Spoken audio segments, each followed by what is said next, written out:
சக்தி, எப்படியாவது உன் மனசுல தைரியத்தை வர வச்சு சொல்ல வேண்டிய விஷயத்த பொண்ணிட்ட சொல்லிடுறா. ஆ, சக்தி என்னாச்சு? ஆ, அது ஒன்றும் இல்லை பொன்னி. தண்ணி தாகமா இருக்கு. ஒரு நிமிஷம்.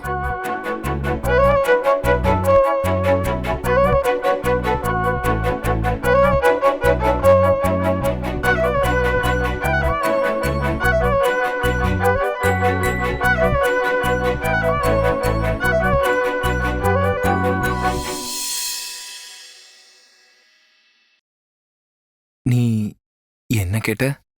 ஆ, இல்ல என்கிட்ட ஏதோ சொல்லணும்னு சொன்னீங்களே, அது என்னன்னு கேட்டு.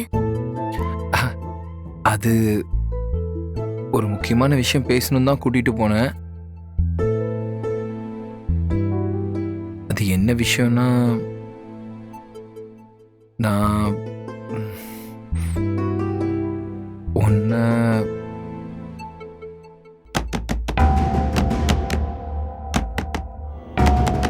யார் இந்த நேரத்துல? இருங்க, நான் போய் பார்க்கறேன்.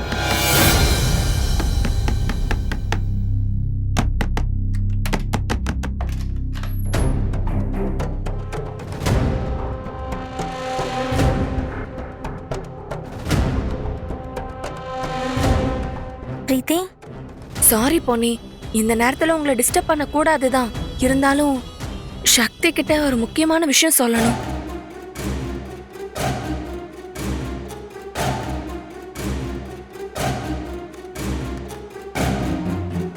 என்ன பிரீத்தி? ஒன்னும் இல்ல சக்தி, ஒரு ஆர்டர் விஷயமா உங்ககிட்ட பேசணும். ஆர்டர் பத்தி பேசுற டைமா பிரீத்தி இது? காலையில பேசிக்கலாம்ல. இல்ல சக்தி, கொஞ்சம் அர்ஜென்ட்டா பேசணும், அதான். அப்படி என்ன அர்ஜென்ட்?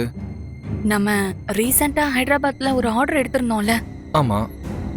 நாம அதை எடுத்து பண்றோமா இல்லையாங்கிறத அவங்க அபிஷியலா மெயில் மூலமா தான் ப்ரொபோசல் கொடுத்திருந்தாங்க. சரி.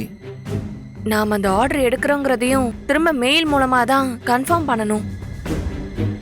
அந்த ஆர்டர் கன்ஃபார்ம் பண்றதுக்கு தான் சிவா மெயில் பண்ண சொல்லியிருந்தனே.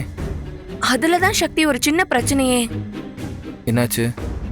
நம்ம ஆர்டர் கன்ஃபர்மேஷனுக்காக அனுப்பின மெசேஜ் இன்னும் அவங்களுக்கு ரிசீவ் ஆகலையாம்.